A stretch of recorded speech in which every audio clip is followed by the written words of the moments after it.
মা ফাতেমা প্রশ্ন করলেন, ইয়া রাসূলুল্লাহ, আপনি তো দুনিয়ার থেকে চলে যাবেন, দুনিয়ার থেকে চলে যাওয়ার পরে এই জায়গাটার নাম হচ্ছে কবর, কবরের পরে একটা জায়গা হবে হাসর।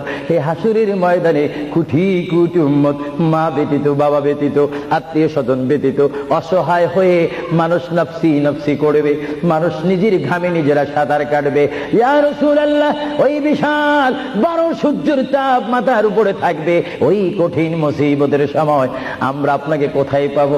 আল্লাহর নবী কেঁদে কেঁদে বলেন, এ ফাতেমা, আমি তোমাকে জানিয়ে দিলাম, হাসরের ময়দানে তোমরা আমাকে একটি জায়গায় পাবে, যে জায়গার নাম হচ্ছে মিজান, যেখানে আমার উম্মতের নেক এবং বদি ওজন হবে। ওইখানে আমি নবী দাঁড়িয়ে থাকবো, আমার উম্মতকে যেন ফেরেশতারা জাহান্নামে নিতে না পারে। জোরে বলেন সুবহানাল্লাহ। আল্লাহর পেয়ারা নবী কেঁদে কেঁদে বলেন, ফাতেমা, আমাকে তুমি মিজান পাল্লার কাছে পাবে। আর ফাতেমা প্রশ্ন করলেন, ইয়া রাসূলুল্লাহ, যদি মিজানে যদি আপনাকে না পাই? আল্লাহর নবী কেঁদে কেঁদে বলেন, আমাকে তোমরা জাহান্নামের দরজার মধ্যে পাবে। ইয়া রাসূলুল্লাহ, সেখানে যদি না পাই ফুলসিরাতের গোড়ার মধ্যে পাবে। ইয়া রাসূলুল্লাহ, সেইখানে যদি না পাই হাউজে কাউসারের কিনারায় পাবে।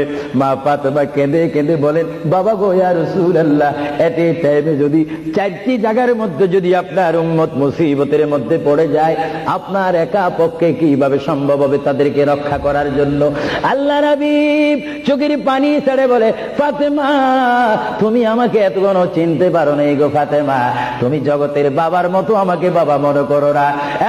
ফাতেমা, আকাশে যখন বৃষ্টি হয়, ওই বৃষ্টি পড়ার আগে আকাশে বিজলি মারে ঝিলিক মিলিক করে। ফাতেমা, আমার উম্মত গুনাহগারকে আমি রক্ষা করার জন্য বিজলির মতো হাসরের ময়দানে দৌড়া